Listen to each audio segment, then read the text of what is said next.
is Among Us, ladies and gentlemen. It is I, the Mad Crown, and I am back to give you Spring 2017 of anime. The first one to come out is Tokyo Ghoul Re, right on the roster, right off the freaking bat.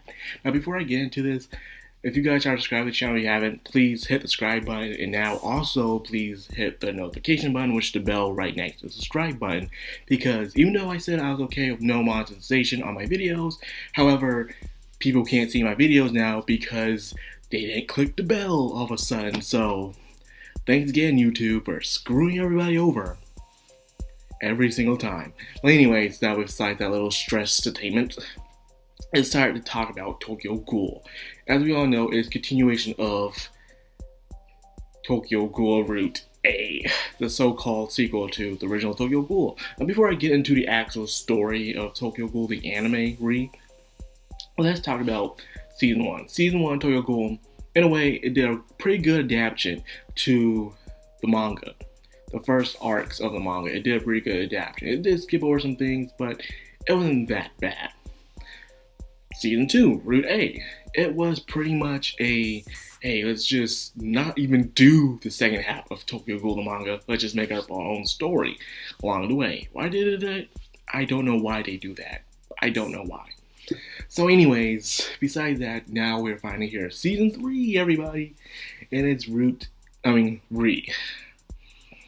as you know, a lot of people who are big fans of the manga, like Chibi and Forever World, they know that Studio Period, also known as Studio Clown, don't do a very good job when it comes to adapting the series, because they treat it more as a shonen they do as a seinen.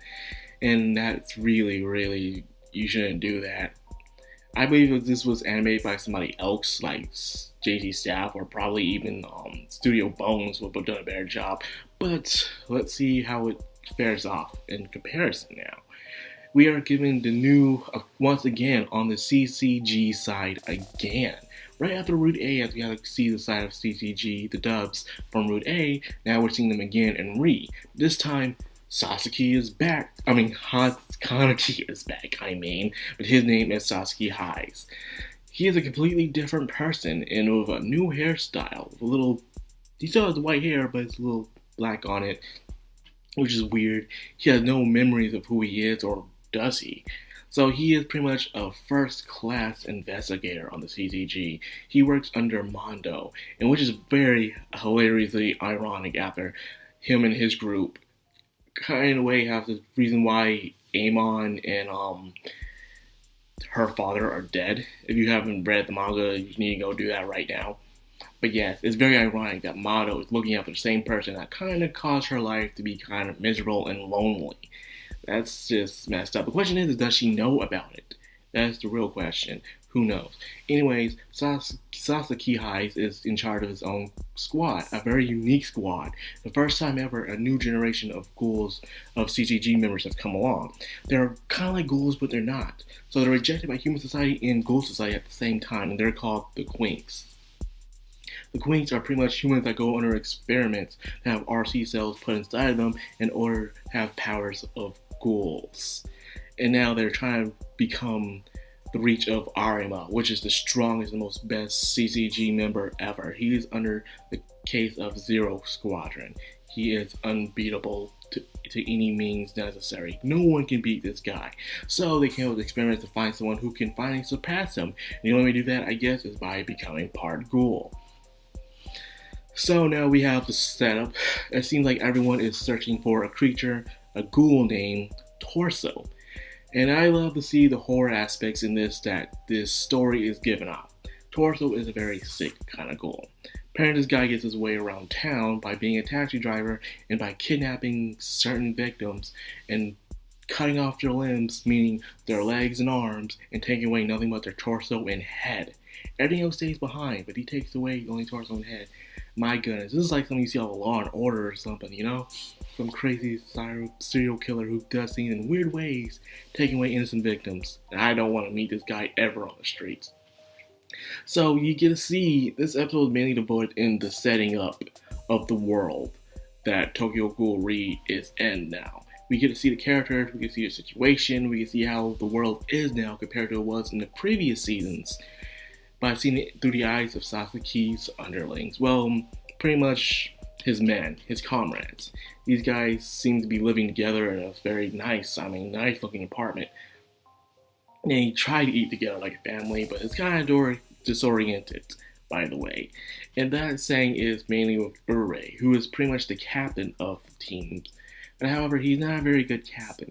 He shows promising skills, but however, he's kind of a douchebag in a way, He uses his words to manipulate people. He's very straightforward, which is good, but then at the same time, he only cares about being promoted and being number one. He doesn't seem to even have any respect for Sasuke himself. So anyways, going his hot pursuit against the ghoul named Torso, him and his partner Shiraku also joins up as well. On the other hand, there's also other members as well. 2 other members exactly. One is Musaki, seems to be, a trap, He says he's a boy, but I'm not sure. I'm thinking it's one of those surprises where he's actually technically a girl, but once he has stuff as a guy. Then, of course, there's the hidden member, Psycho, which we only see her only in the opening so far and also the outro. And I gotta say, she looks adorable. She's like a little midget or something. Like, why is a little kid on the CTG? She's probably a lot older than she looks. She's probably what you call a lolly. Anyways, the episode was pretty interesting, very fast paced. Great animation, very impressive look.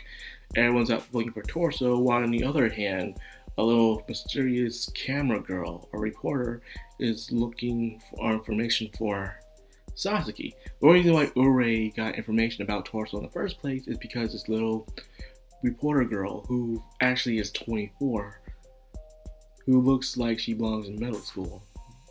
I ain't gonna question that. Anyways, she's asking for rather money or belongings of Sasuke in return. So the question is why is she doing that? What does she want from Sasuke that she would rather take that over money any day? Very questionable. Who knows? Anyways, at the very end, on their pursuit of Torso, another ghoul comes around named Oromachu. And he's pretty badass. But however, this ghoul sounds familiar. He looks familiar. Even his Kagane looks familiar.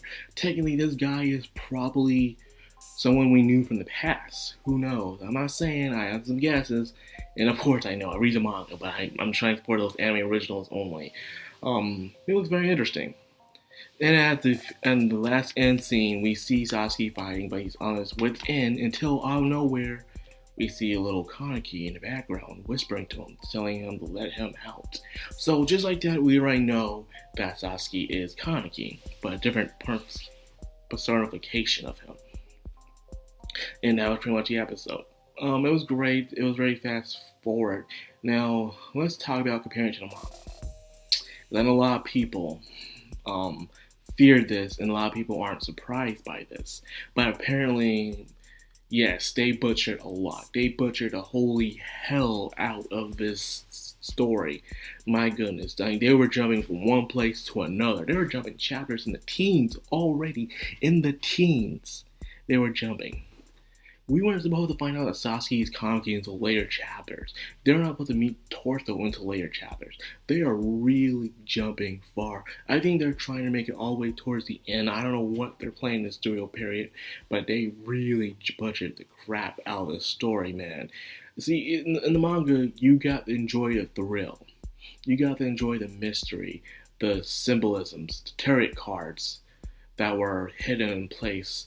And you have to look up the meanings on the internet to understand what's going to happen later on in the story, or where did one character come from, so you can understand them better.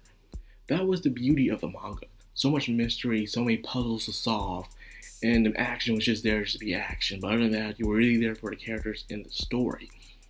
But in this, it just shows everything, just throws everything at you.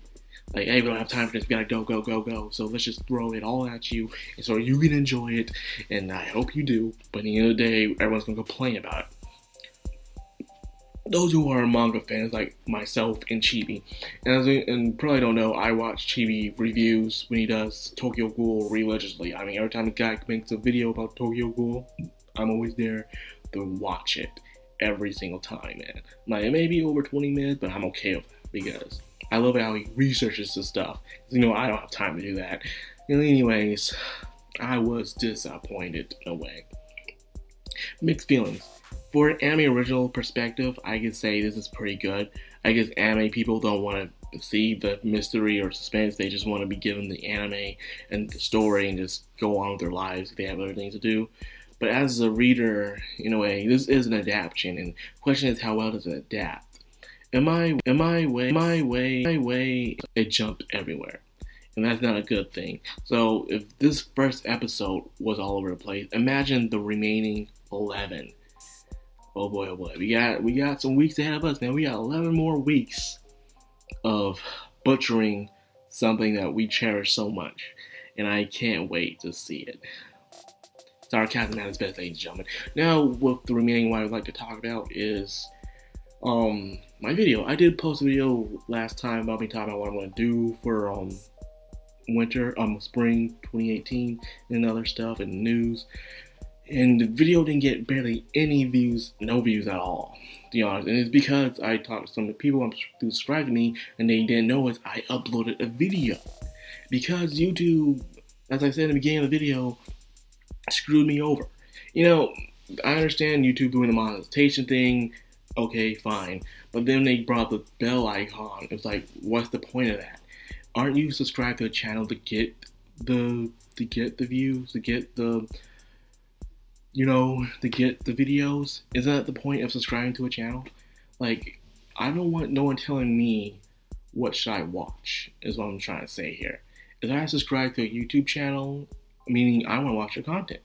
And if I'm tired of watching their content, you won't decide whether or not I get to continue watching it, okay? That should be my decision. Like, if I want to subscribe to these people, I don't want to do that. That's me. Don't go on my feed and try to take things away because I'm not watching it. Maybe I'm taking a break from them. Maybe I don't see anything from them anymore. That doesn't mean you go in and just click, say, oh, clearly he didn't hit the bell icon, so clearly he doesn't want to see these people's reviews anymore. No, that's not it, YouTube. You gotta stop doing that. And a lot of people say, that right there is gonna make it harder for newcomers, including me. I'm not a newcomer, but still, I am still fresh in a way. I am not big, as you can tell. I only have just gotten barely over 1,000 subscribers.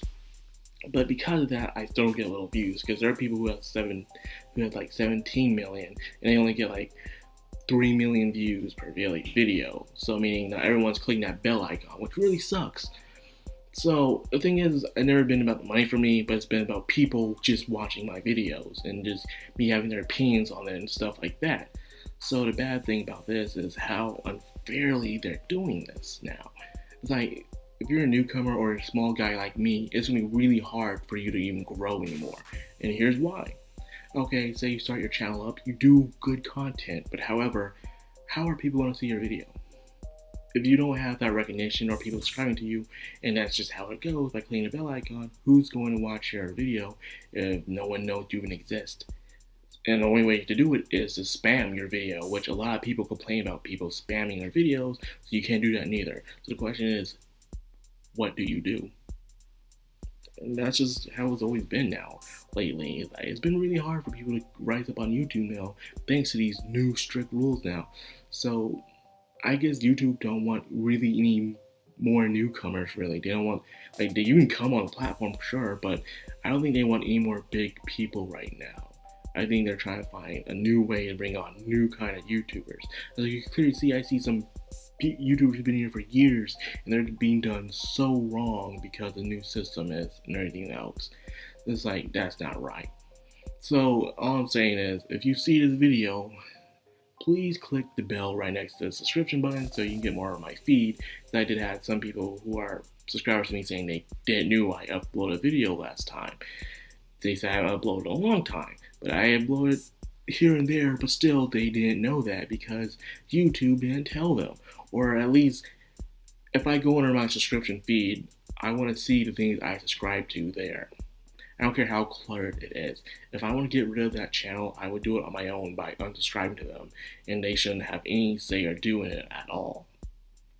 So that's all I got. I'm sorry I put in the mixture of the bell icon next to the Tokyo Ghoul episode, because I really feel like I need to do that, because everyone's doing it now. Everyone has to now say, please hit the bell. They will say, please like, comment, share, subscribe, and now hit the bell icon just to be active on the channel now. Yo, dude, that many steps just to have your channel going now. And that's a shame. I just really hope someday that there'll be some new platform site that'll come out of nowhere and just give everyone a nice fresh start. That's what I really wish that will happen, because we need it. We really, really do. So anyway, that's like our video. I hope you enjoyed. If you did, please leave a like, comment, subscribe, share if you could. I'll be much obliged. This is Madime, and I'm signing out.